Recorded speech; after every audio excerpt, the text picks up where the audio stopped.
this is video number 41 of magnetic effects of current, and today's topic is very important again. Video number 40 में हमने गल्वेनोमीटर सीखा था, वो भी बहुत इंपॉर्टेंट क्वेश्चन है. Prepare that for 5 marks. Prepare this question also for 5 marks. Cyclotron को हम डिटेल में डिस्कस करने वाले हैं. जिस तरह से गल्वेनोमीटर के वेरियस पार्ट्स को हमने डिस्कस किया था, उसी तरह से हम साइक्लोट्रॉन को भी अच्छे से डिस्कस करेंगे. ये बोर्ड के पॉइंट ऑफ व्यू से आप अच्छे से इसको प्रिपेयर करके रख लो. इसकी थियोरी, इसकी वर्किंग, इसकी कंस्ट्रक्शन, इसका प्रिंसिपल, तो ये बहुत अच्छे से प्रिपेयर करना है. तो इसको हम इस वीडियो में समझेंगे कि कैसे हम इसके साथ काम करते हैं. इसमें आप पहले ये चीज़ देखो कि साइक्लोट्रॉन ऐसा देखने में नज़र आता है. पहली बात तो ये देखो, ठीक है. इसमें क्या देखने वाला है कि cyclotron as a whole looks like this. लेकिन ऐसे दूर से देखें तो हमें तो कुछ भी पता नहीं चल रहा कि ये क्या है. It is a 3D image. This is not expected to draw in examinations. लेकिन 3D में ही हमें समझ आता है एक्चुअली कि वो कैसा एक्चुअली दिखता है. मैं आपको 2D में फिगर दिखाऊंगा, हमें बिल्कुल आइडिया भी नहीं बैठेगा कि क्या हो रहा है क्या नहीं. इसीलिए 3D इमेजेस का हम ऑनलाइन इस समय पढ़ रहे हैं, इसका फ़ायदा उठाते हैं. तो ऑनलाइन इसमें हम 3D इमेजेस को देख सकते हैं. तो 3D में आप देखो इस तरह का ये दिखाई देता है एज अ होल. मैंने इसके फिर वेरियस पार्ट्स को आपको समझाना है. देखो ये अल्टीमेटली इसके दो चीज़ें मेन हैं इसमें. आप देख सकते हो इसमें क्या है. ये इस स्ट्रक्चर को भी समझना. दूर से देखने में ये डीज नज़र आती हैं ना, डी, ये हॉलो हैं, ठीक है. मैं बताऊंगा आपको पिक्चर्स और भी. इनको बोलते हैं डीज, ठीक है. डीज ये देखो कैसे रखी हुई हैं, ठीक है. तो बड़ा इंपॉर्टेंट है. ये जो ऊपर और नीचे ये लगाया गया, दीज आर इलेक्ट्रोमैग्नेट्स. ये जो इलेक्ट्रोमैग्नेट्स हैं इनकी कहानी भी आपको बता देता हूँ यहीं पे अभी. इसका नीचे वाला फेस, ऊपर वाले का नीचे वाला फेस जो है वो साउथ पोल है. ऊपर ऑब्वियसली नॉर्थ पोल होगा. इसका भी नीचे ऊपर वाला फेस नॉर्थ पोल है और नीचे क्या होगा, साउथ पोल होगा. इस तरह का ये स्ट्रक्चर है. मतलब मेरे लिए कंसर्न क्या हो गया, ये नॉर्थ बिल्कुल भी मेरे लिए कंसर्न का नहीं है, ये वाला साउथ मेरे लिए कंसर्न का नहीं है. मेरे लिए इंपॉर्टेंट क्या है, ये नॉर्थ और ये साउथ. इसलिए इसकी मैग्नेटिक लाइंस ऑफ फोर्स कैसी होंगी, फ्रॉम नॉर्थ टू साउथ.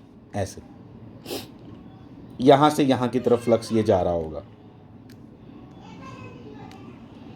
ठीक है. नॉर्थ से साउथ की तरफ ये फ्लक्स जा रहा होगा इस तरह से, ठीक है. तो ये इसकी मैग्नेटिक लाइंस ऑफ फोर्स हो गई. इसको मैग्नेटिक लाइंस ऑफ फोर्स कहते हैं. Very important. मैग्नेटिक फील्ड की डायरेक्शन अगर आपको कोई पूछे तो ये आ गई मैग्नेटिक फील्ड की डायरेक्शन, डी डायरेक्शन ये हो गई, ठीक है. उसके बाद आगे समझते हैं आप करते क्या है. एक एक पार्ट को अलग अलग करके मैं बताऊंगा. सबसे पहला पार्ट आ गया ये आपकी डीज. मेटैलिक डीज हैं, मेटैलिक डीज हैं, ठीक है. हॉलो नज़र आ रही हैं बड़ी क्लियरली. जैसे ये नज़र आ रही है वैसे यहाँ से ये भी है. उसको देखने के लिए यहाँ से देखना पड़ेगा, ठीक है. तो एक मतलब जैसी ये है वैसी बिल्कुल सेम टू सेम ये भी है, ठीक है. फिर उसके बाद देखो इन डीज को हमने कनेक्ट करना है. Very important to note it down. हमने एक क्या लिखा हुआ है, high tension oscillator. High tension का मतलब होता है high voltage. High voltage oscillator है. ऑसिलेटर का क्या मतलब है, ऑसिलेटर का मतलब होता है जैसे आप बैटरी लगाते थे ना, तो बैटरी का पॉजिटिव नेगेटिव फिक्स होता है. लेकिन ये ऑसिलेटर है, it is a AC supply, alternating current supply, ठीक है. ऑल्टरनेटिंग करंट और ऑसिलेटर में भी एक फ़र्क है क्या, कि इस ऑसिलेटर की फ्रीक्वेंसी भी आप चेंज कर सकते हो. ये नए वर्ड आ रहे हैं आपके लिए, घबराना नहीं, मैं अभी बताऊंगा क्या. आपको मालूम है यहाँ पॉजिटिव है और यहाँ क्या है, नेगेटिव. ऑसिलेटर के अंदर ये पॉजिटिव नेगेटिव फिक्स नहीं रहता. जैसे बैटरी का पॉजिटिव नेगेटिव फिक्स रहता है, उसी तरह से ऑसिलेटर का पॉजिटिव नेगेटिव फिक्स बिल्कुल नहीं रहता. Mind it, this is very very important. इसीलिए अब इसका क्या है, कुछ देर के बाद ये नेगेटिव हो जाएगा, फिर ये पॉजिटिव हो जाएगा, फिर ये नेगेटिव, फिर ये पॉजिटिव, फिर ये पॉजिटिव, फिर ये नेगेटिव. इस तरह से बार बार ये चेंज करता रहता है. कितनी स्पीड के साथ ये चेंज करता है उसको हम फ्रीक्वेंसी बोलते हैं. उसको हम क्या बोलते हैं, frequency. Number of cycles per second. तो ये एक साइकिल हो गया, ठीक है. ये ऐसा होता है बेसिकली. ये ऐसी सप्लाई है जो आपके घर में सप्लाई आती है, वो भी बिल्कुल ऐसी ही होती है, ऑल्टरनेटिंग करंट. क्या, positive negative, positive negative, positive negative, positive negative. मतलब बैटरी जो है अपनी पोलैरिटीज़ बार बार चेंज करती है. मतलब ये इस तरह से है ना, अगर अभी बैटरी, थोड़ी देर के बाद यही बैटरी ऐसी बन जाएगी अपने आप.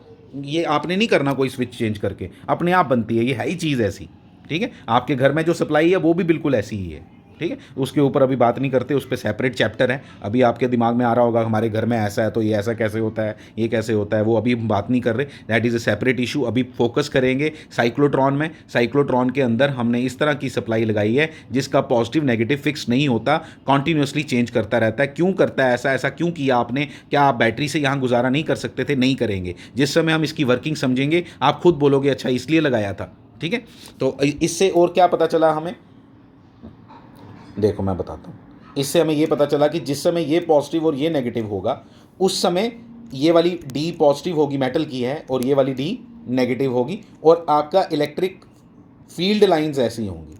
आपको अभी मैंने आपको मैग्नेटिक लाइंस ऑफ फोर्स दिखाई ऐसी नीचे से ऊपर, ठीक है, अभी दिखाई वो। ठीक है, अब ये कैसी हैं, ये इस तरह से है, दिखाया गया, सब कुछ दिखेगा। ठीक है, ये देखो, ये अब उस स्ट्रक्चर को हमने किसके बीच में डाल दिया, मैंने अभी आपको बताया था ये ऐसा है, ये ऐसा चाहते हैं हम। ठीक है, और ये हम यहाँ देखने में ऐसा लगेगा। ये लाइंस क्या, येलो लाइंस क्या दिखाई दे रही हैं यहाँ पे, ये मैग्नेटिक लाइंस ऑफ फोर्स। ये ऊपर क्या है, नॉर्थ पोल, ये मेरे कंसर्न का नहीं है। इसके ये ऊपर नॉर्थ क्यों लिखा है इसने, कि अंडरस्टूड है कि भाई नीचे इसके साउथ होगा जो ये दिखा नहीं पा रहा। ये क्या है, नॉर्थ दिख रहा है, इसके नीचे एक चीज़ नहीं दिखाई दे रही जो साउथ होगा।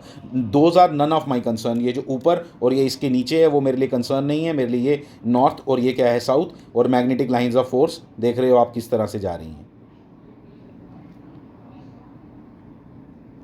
देखो। ठीक है, अब ये चलते हैं आगे। देखो ये मैग्नेटिक लाइंस ऑफ फोर्स वही डीज में से पास कर रही हैं बड़ी इजीली। ये समझाना था। इसमें एक चीज़ आपको बता देता हूँ जो यहाँ पे दिखाई नहीं दे रहा है इस समय। इन डीज के बीच में ये जो गैप रखा हुआ है ना, बिल्कुल डीज जोड़ी नहीं हुई हैं आपस में। ठीक है, इनके बीच में जो गैप रखा हुआ है, यहाँ पे हम एक चार्ज्ड पार्टिकल रखते हैं। जनरली आप समझ लो जैसे प्रोटॉन रखते हैं, इलेक्ट्रॉन नहीं रख पाते। ये इसकी लिमिटेशन है कि इलेक्ट्रॉन के साथ ये डील नहीं कर सकता। Electron is very light particle. वो क्या प्रॉब्लम्स हैं वो आगे डिस्कस करेंगे। अभी तो आप सिर्फ ये समझ लो कि यहाँ पे हमें एक चार्ज पार्टिकल रखना है, तो हमने पॉजिटिवली चार्ज्ड प्रोटॉन यहाँ रखा। हमने पॉजिटिवली चार्ज्ड प्रोटॉन यहाँ रखा। अब हम आगे देखते हैं। अच्छा, एक चीज़ और, ये भी लॉरेंस फोर्स की तरह ही है जो हम कर रहे हैं। इलेक्ट्रिक फील्ड भी है, मैग्नेटिक फील्ड भी है, लेकिन हमने जनरली डिस्कस वो वाले केसेस किए थे जहाँ पे इलेक्ट्रिक फील्ड और मैग्नेटिक फील्ड आपस में पैरेलल में थे, लेकिन यहाँ पे ये एक दूसरे के साथ परपेंडिकुलर है। इलेक्ट्रिक फील्ड ऐसा है, देखो इलेक्ट्रिक फील्ड कैसे बनाया मैंने, आप देखना जरा प्लीज़। इलेक्ट्रिक फील्ड ऐसा है, रेड और येलो दोनों क्यों बनाए, कभी रेड वाला है कभी येलो वाला है, क्यों? वो पॉजिटिव नेगेटिव की कहानी अभी ऑसिलेटर की बताई आपको।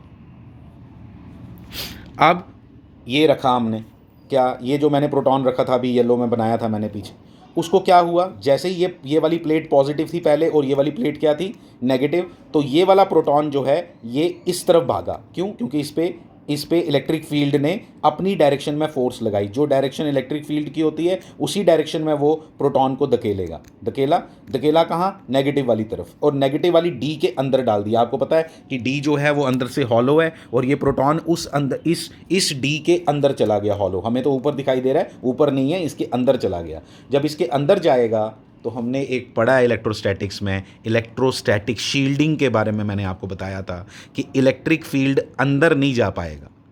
ये समझ लेना ज़रा, जो चीज़ हॉलो स्फीयर के अंदर भी चली गई, तो अब मैंने आपको कार की एग्जांपल दी थी। अगर आप कार के अंदर बैठे हो तो ऊपर से अगर लाइटनिंग होती है तो you are most safe when you are inside the car, because your car will act like a hollow metallic conductor. तो आपके ऊपर कोई भी चार्ज का इफेक्ट नहीं होगा। उसी तरह से जिस समय ये चार्ज पार्टिकल इस हॉलो डी के अंदर जाएगा तो इलेक्ट्रिक फील्ड का इस पर असर बंद हो जाएगा। ठीक है, तो इसने थोड़ी सी एक्सेलरेशन यहाँ हुई, ये रेस्ट से थोड़ी सी मोशन में आया, और ये आपको घूमता हुआ क्यों दिखाई दे रहा है? क्योंकि मैग्नेटिक फील्ड भी है ना, तो इसने यहाँ एक चक्कर काटना है यहाँ। ठीक है, अभी दिखाओ, सब कुछ दिखेगा। ये देखो, ये जैसे यहाँ गया, यहाँ पे इस पे इलेक्ट्रिक फील्ड नहीं एक्ट करेगा। जैसे ही अंदर पहुँचा, हिला किसकी वजह से? इलेक्ट्रिक फील्ड की वजह से। अंदर किसकी वजह से ये पहुँच पाया? इलेक्ट्रिक फील्ड की वजह से। ठीक है, क्योंकि स्टेशनरी चार्ज पे मैग्नेटिक फोर्स एक्ट कर ही नहीं सकती। लेकिन जब ये अंदर की तरफ गया तो क्या हुआ? अंदर की तरफ गया तो इलेक्ट्रिक फील्ड जीरो हो गया इसके लिए, लेकिन मैग्नेटिक फील्ड तो है ना। मैग्नेटिक फील्ड में तो कोई शील्डिंग वगैरह नहीं है। अब जब मैग्नेटिक फील्ड के इन्फ्लुएंस में ये आया तो आपको मालूम है ये सर्कल में घूमेगा, तो सर्कल में घूम रहा हुआ दिखाई दे रहा है आपको। As soon as it completes the semi circle, देखो ये पहुंचा यहाँ, जैसे ये यहाँ पहुंचेगा बाहर की तरफ निकल रहा है यहाँ। ठीक है, तो ये उल्टा हो गया, ये नेगेटिव हो गया, ये पॉजिटिव हो गया। लिखा भी हुआ है changing the polarity of the डीज। ठीक है, तो यहाँ पे डीज की पोलैरिटी चेंज होगी ऑटोमेटिकली, आपने नहीं की, वो ऑटोमेटिकली हमने उसको एडजस्टमेंट ऐसे करनी है कि जैसे ही ये सेमी सर्कल लेके यहाँ पहुंचे तो ये पॉजिटिव नेगेटिव रिवर्स हो जाएं। तो रिवर्स होते ही क्या होगा, अब ये बाहर पहुंचा प्रोटॉन, अब ये इसकी तरफ धकेला जाएगा, और धकेला जाएगा तो ये थोड़ी सी वेलोसिटी से, देखो जब ये अंदर घुसा था ये कितनी वेलोसिटी से घुसा था, u से, इधर वेलोसिटी कितनी ये रहेगी u, क्योंकि आपको मालूम है मैग्नेटिक फील्ड वेलोसिटी के मैग्नीट्यूड को चेंज नहीं करता, सिर्फ उसकी डायरेक्शन को चेंज करता है, इसकी वजह से वो सर्कल में घूमेगा। As soon as it comes out with the velocity of u, again it comes under the influence of electric field, again it comes under the influence of electric field and electric field will accelerate it, तो अब इसकी velocity u नहीं रहेगी, अब इसकी velocity v हो जाएगी। For example v, फिर v हो गई, अब v हो गई तो ये व्हील v के साथ जब घूमेगा तो बड़ा सर्कल लेगा। क्यों भाई बड़ा सर्कल क्यों लेगा, क्योंकि हमने पढ़ा है r is equal to M V upon Q B, तो v बढ़ेगा तो r बढ़ेगा, रेडियस बढ़ गया, तो रेडियस बढ़ गया तो अब देखो रेडियस बढ़ते ही देखो कहानी ऐसी हो रही है, देखो दिख रहा है आपको, ये देखो सर्कल, अब बड़ा सर्कल लिया, पहले जब अंदर घुसा था इसके तो छोटा सर्कल था, अब जब दूसरे में घुसा तो बड़ा सर्कल लेना है इसने, अब बड़ा सेमी सर्कल बनेगा। ठीक है, आपको समझ आ रही होगी कहानी क्या है, और अल्टीमेटली इसकी वेलोसिटी भी बढ़ती जा रही है। Again when it comes here, देखो ये फिर से अब इधर बाहर निकलने लगा, अब फिर से बाहर निकलने लगा, फिर से पोलैरिटी चेंज हो गई। ठीक है, अच्छा ये वाला सेमी सर्कल लेने में इसको ज़्यादा टाइम लगेगा या ये बड़ा वाला सेमी सर्कल लेने में टाइम लगेगा? लेट मी टेल यू, दोनों को सेम टाइम लगेगा। इसलिए कोई ऑसिलेटर को बार बार आपको चेंज करने की ज़रूरत नहीं है, उसकी फ्रीक्वेंसी जो आपने एडजस्ट करके रखी है पॉजिटिव नेगेटिव नेगेटिव पॉजिटिव बनाने की, वो हमेशा सेम रहेगी, क्योंकि time period and hence frequency 2 upon Q B जिसका फॉर्मूला है वो वेलोसिटी डिपेंडेंट ही नहीं है। सर्कल बड़ा बनेगा, semi circle we should say, semi circle बड़ा बनेगा जब जैसे जैसे वो डीज को क्रॉस करता जाएगा, इधर इस डी से उस डी से इस डी में आएगा, तो वो सेमी सर्कल बड़ा करता जाएगा, लेकिन टाइम पीरियड चेंज नहीं होगा। ये बहुत इंपॉर्टेंट कॉन्सेप्ट है, समझ के रखना है, क्योंकि time period you can see here doesn't depend on V, formula है। फ्रीक्वेंसी भी एक ही बात हो गई, टाइम पीरियड का मतलब होता है time taken to complete one cycle, frequency होता है number of cycles per second, है कि दोनों एक दूसरे के रेसिप्रोकल है। आगे बढ़े, देख रहे हो अब आपको समझ आ गई है कहानी। इन दिस वे ये वेलोसिटी इंक्रीज करता गया, हर बार हर चक्कर में वेलोसिटी इंक्रीज करता जाएगा, और ये ठीक ठाक वेलोसिटी यहाँ पे इंक्रीज करने वाला है, आपको मैं बता देता हूँ। ठीक है, इसकी वेलोसिटी ऐसे घूमता चक्कर काट के इसने जब चक्कर काटेगा यहाँ पे तो इसकी वेलोसिटी ठीक ठाक हो जाती है। यहाँ पे जब इसकी वेलोसिटी ठीक ठाक हो गई, हमने वोल्टेज भी बड़ी ज़्यादा लगाई हुई है, हाई वोल्टेज मैंने लिखा था, हाई टेंशन ऑसिलेटर। जब तुमने हाई वोल्टेज के साथ लगाया है तो इलेक्ट्रिक फील्ड हाई होगा, इलेक्ट्रिक फील्ड हाई होगा तो एक्सेलरेशन हाई होगी, एक्सेलरेशन हाई होगी तो हर चक्कर में इसकी वेलोसिटी ठीक ठाक बढ़ेगी। हर चीज़ में कॉन्सेप्ट है, एक एक बात के अंदर कॉन्सेप्ट है। जिन लोगों ने सोचो ये बनाया होगा उन्होंने कितनी चीज़ों का ध्यान रखा हुआ है। हॉलोडीज़ क्यों ली, बताओ हॉलोडीज़ क्यों ली? हॉलोडीज़ इसलिए ली कि इलेक्ट्रिक फील्ड का असर अंदर बंद हो जाए। अगर अंदर भी इलेक्ट्रिक फील्ड लेता तो वो कंप्लीट सर्कुलर पाथ उसका नहीं होता। ठीक है, फिर आगे बढ़े, ये देखो ये बस वही चक्कर काट रहा है। अब चक्कर काटते काटते इसको करना क्या, अब यहीं तो ना चक्कर कटवाने हैं हमने। यहाँ पे हमने ये देखो एक स्पेस बनाई है, इस स्पेस से इसको बाहर निकलवाना है। ये अच्छी खासी हमने तो स्टेशनरी पे डाला था, अपने आप हमने सिस्टम ऐसा बनाया है कि ये अच्छी खासी वेलोसिटी गेन करके ये इधर से बाहर निकलेगा, और इधर से बाहर निकलने के बाद इस प्रोटॉन को we bombard it on some particle, किसी एटम पे फेंकते हैं, किसी न्यूक्लियाई पे फेंकते हैं। हमने कुछ स्टडीज़ करनी है, उसके बारे में अभी ध्यान देने की ज़रूरत नहीं है, उसके लिए हम ये इसको फेंकते हैं। ठीक है, ये देखो ये इलेक्ट्रोड है, इसके थ्रू ये देखो क्या होगा मैं बताता हूँ आपको। इसके थ्रू यहाँ से ये पार्टिकल निकलना है। ये हमने इसलिए लगाया कि उसको गाइड कर सकें हम टारगेट के ऊपर। ठीक है, टारगेट के ऊपर गाइड कर सकें। ठीक है, इस तरह समझाने के लिए।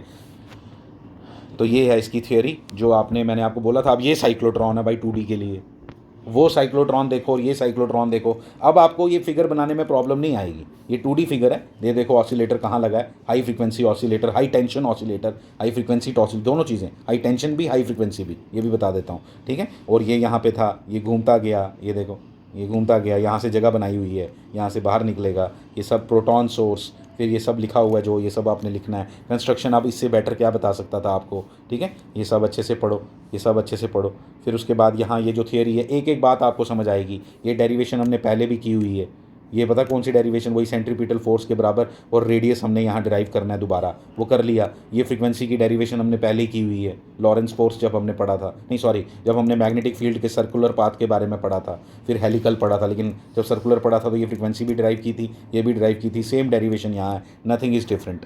ठीक है, वर्किंग इसकी पढ़ लो यहाँ से, वर्किंग मैंने अभी समझा दी आपको। फिर इसकी लिमिटेशंस इंपॉर्टेंट हैं, फिर इसकी लिमिटेशंस इंपॉर्टेंट है। लिमिटेशंस में क्या बोल रहा है कि फ्रीक्वेंसी हम ना वेलोसिटी इतनी ज़्यादा इंक्रीज़ हो सकती है, देखो ध्यान से सुनना। अब क्या कि वेलोसिटी अगर बहुत ज़्यादा इंक्रीज़ होगी तो हमें मालूम है, क्योंकि वेलोसिटी को थोड़ी बहुत इंक्रीज़ नहीं होनी है, प्रोटॉन है, छोटा सा पार्टिकल है, वेलोसिटी इतनी ज़्यादा इंक्रीज़ हो जाएगी कि ये वाला फॉर्मूला पिक्चर में आ सकता है। ये नॉर्मल बॉडीज़ के लिए नहीं पिक्चर में आता, लेकिन बड़ी छोटे पार्टिकल्स के लिए ये पिक्चर में आ सकता है। एम नॉट अपॉन दिस, तो वेलोसिटी अगर लाइट की स्पीड के कोई 10 गुना कम या 5 गुना कम हुई तो आपका मास बढ़ जाएगा।